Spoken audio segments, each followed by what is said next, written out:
भगवान भोलेनाथ के व्रत का ये फल मिलेगा माया को। शिव और शक्ति के बीच में आने की गलती कर दी है माया ने, फल तो भुगतना ही पड़ेगा। नमस्कार दोस्तों, स्वागत है आपका आपके अपने चैनल हंग्री स्पिरिट्स में। हंग्री स्पिरिट्स देख रहे सारे दर्शकों का मैं अंजू शर्मा दिल से स्वागत करती हूँ।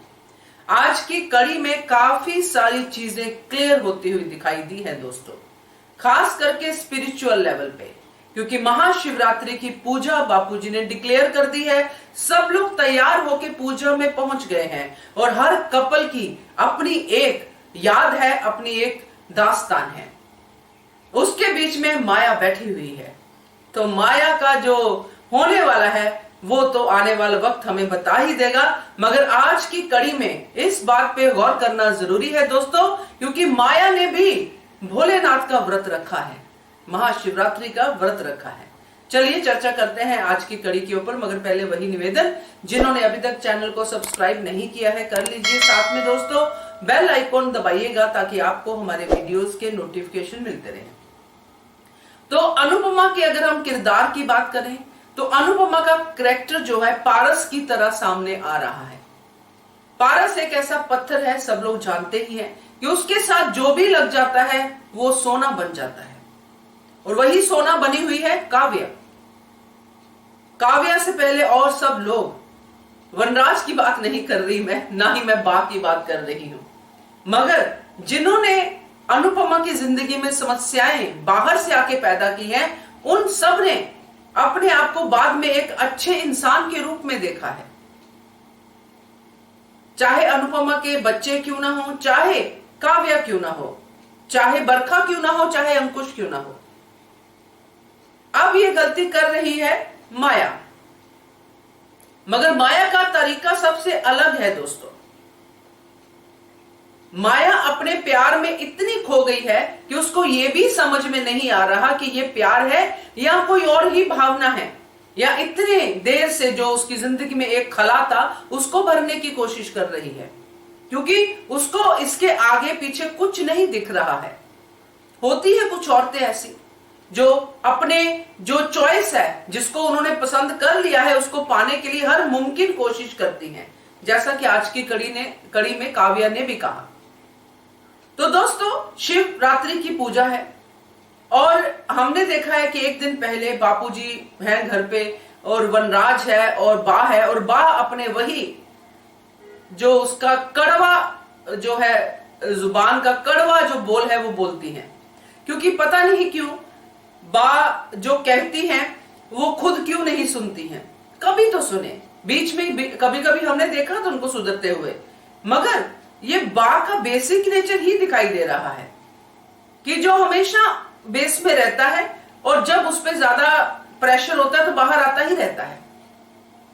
बा जैसा एक्सपीरियंस्ड पर्सन, एज के हिसाब से दोस्तों बोल रही हूं, कि जब वो ये बात कहता है कि अनुपमा और अनुज की तो भगवान हमेशा ही सुनते हैं, उनके साथ तो हमेशा ही अच्छा होता है, हमारे साथ नहीं होता है, तो क्या बा को दिखता नहीं है अनुज और अनुपमा करते क्या है जिंदगी में, और बा और वनराज के साथ क्या क्या अच्छा किया हुआ है, तो उनको अपने अच्छे कर्मों का फल मिलता है। आप भी करो अच्छे कर्म, आपको भी मिलेगा, मगर आप अच्छे कर्म करने के लिए पैदा ही नहीं हुए हो, आप तो अपने अच्छे कर्म भी बिगाड़ देते हो अपनी बातों से।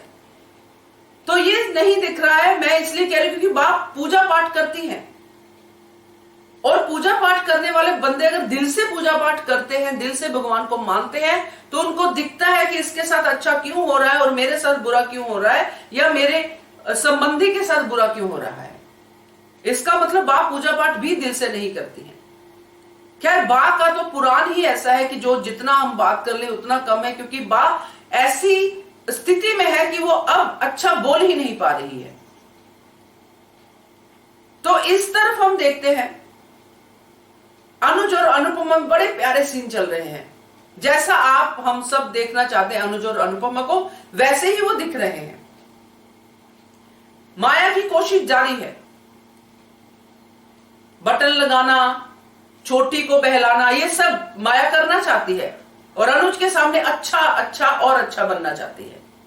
मगर अनुज अब पूरी तरह से माया को इग्नोर मार रहे हैं। माया समझ गई है समझ के भी वो जानबूझ के अनुज को उस याद में लेके जाना चाहती है, और हर बार यही बात कहना कि अनुपमा को बताना ठीक नहीं, ये वाली फीलिंग अनुज को देना, ये वही है उसका पैंतरा कि अनुपमा को कहीं बता ना दे, क्योंकि उसने तो और कुछ सोचा होगा कि कहीं और से पता चले और रिश्ते में दरार आए ताकि मेरे नंबर बने।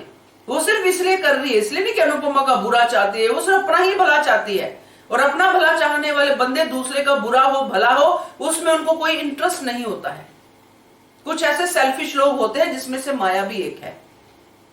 नहीं तो अगर माया जैसी औरत के साथ जितना बुरा हुआ है, जो उसने कहानी सुनाई है, अगर वाकई में वो बुरा हुआ है तो वहीं से समझ जाना चाहिए कि मैंने अपने कर्मा किए क्या थे जिसकी वजह से मुझे ये फल मिले, क्योंकि कर्मों का ही फल होता है ना। इस जिंदगी में करो या पिछली जिंदगी के भोगो, या इस जिंदगी में करके आगे की जिंदगी में भोगो, तो वही फल माया को मिले हैं। मगर ये जिसकी समझ में नहीं आता है वो जिंदगी भर इन्हीं चक्रों में पड़े रहते हैं।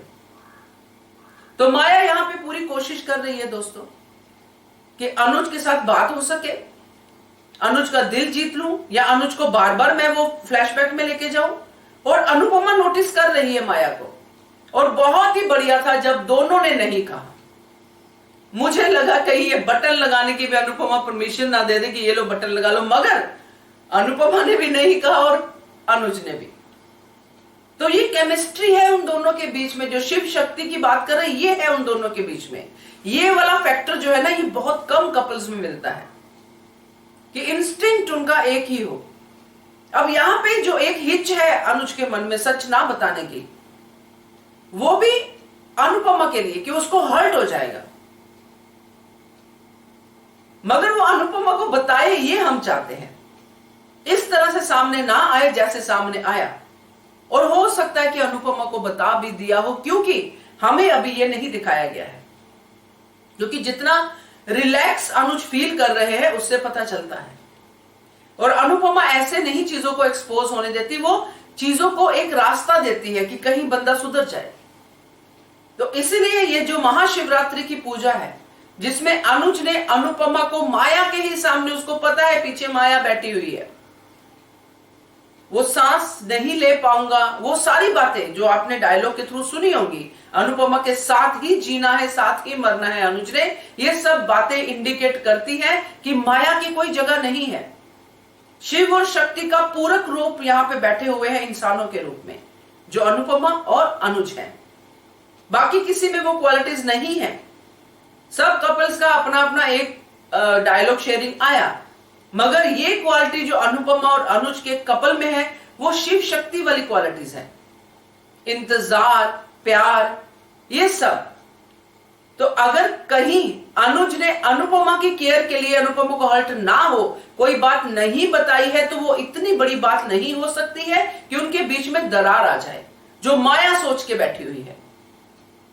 कि ये बात जब अनुपमा को पता चलेगी ना, कि ये समझेगी नहीं, ये तो उसी एंगल में सोचेगी कि एक पत्नी जैसे सोच सकती है कि हाँ इसने ऐसे किया क्यों, मेरे पति ने मुझसे बात छुपाई क्यों, इसका मतलब मेरे पति के मन में है कुछ, ये माया सोच रही है। मगर ऐसा कुछ नहीं होगा। अनुपमा बहुत समझदार है, वो अपनी पति के साथ ही खड़ी रहेगी दोस्तों, जो हमने उसका कैरेक्टर देखा है।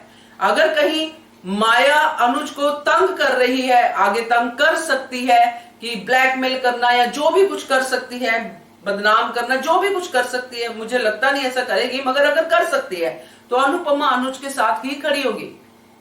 अगर उसको अनुज से शिकायत होगी तो वो बंद कमरे में शिकायत करेगी, सबके सामने नहीं करेगी। और जैसे वनराज ने सबके सामने ये बोला है कि अनुज दूध का धुला नहीं है, तो उस बात को वो मुंह तोड़ जवाब देके वनराज को ही बताएगी, और सबके सामने अनुज का सर नीचे नहीं होने देगी। ये ही अनुपमा जो कोशिश कर रही है ना माया, वो कामयाब नहीं होगी दोस्तों, क्योंकि अब अनुपमा के साथ सिर्फ अनुपमा अकेली नहीं है, काव्या है। काव्या ने जिस तरह दोस्ती निभाने का अपने आप से वचन ले लिया है, और यहां पे काव्या यही सोच रही है, क्योंकि हर किसी की कड़ी किसी और से जुड़ी हुई है। ये पूरा पूजा का जो बैठने का सीन था वैसा ही था। काव्या को माया मैसेज भेज रही कि मैंने भी व्रत रखा है, और वो पढ़ रही है, मगर वनराज को लग रहा है कि अनिरुद्ध के मैसेज आ रहे हैं। हर कोई अपनी अपनी टेंशन में बैठा है, अगर कोई टेंशन में नहीं है, वो है अनुपमा। वो सिर्फ पूजा कर रही है अपने शिव शंकर की, अपने अनुज की। अपने ही मन में वो वही चीज सोच रही है जो उसने सुबह तुलसी माता के आगे बोला था। और यहां पे व्रत रखा है माया ने। तो माया को क्या लगता है कि बुरे कर्मों का फल भगवान देंगे, अच्छे में नहीं देंगे। क्या माया को लगता है कि व्रत रखने से ही मैं अनुज को पालूंगी? तो नहीं दोस्तों, ऐसा नहीं होगा, क्योंकि ये जो व्रत रखा है माया ने, ये व्रत उसके ऊपर ही भारी पड़ेगा। और काव्या जिस तरह से माया को एक्सपोज करेगी, चाहे माया की अपनी ही क्यों ना हो साजिश, मगर उस एक्सपोज होने के बाद अनुपमा को पूरी तरह से माया के खिलाफ वो सब चीजें समझ में आ जाएंगी, जिसकी वजह से वो माया को घर से निकाल सकती है। तो आगे देखना दिलचस्प होगा दोस्तों, क्योंकि ये जो पूरा हुआ है, जो इस कड़ी में एक भूमिका बंदी है उस बड़ाम वाले बॉम्ब विस्फोट की, वो विस्फोट देखने में, उसके बाद अनुपमा का टेक देखने में मजा आएगा। और इस व्रत का जो रखा है माया ने, इसका फल भी उसको मिल जाएगा। क्या कहते हो आप इसके बारे में कमेंट करके बताइए। देखते रहिए channel hungry spirits. Thank you so much. Subscribe to our channel by clicking the subscribe button. Click the bell button and enjoy the latest uploads from our channel.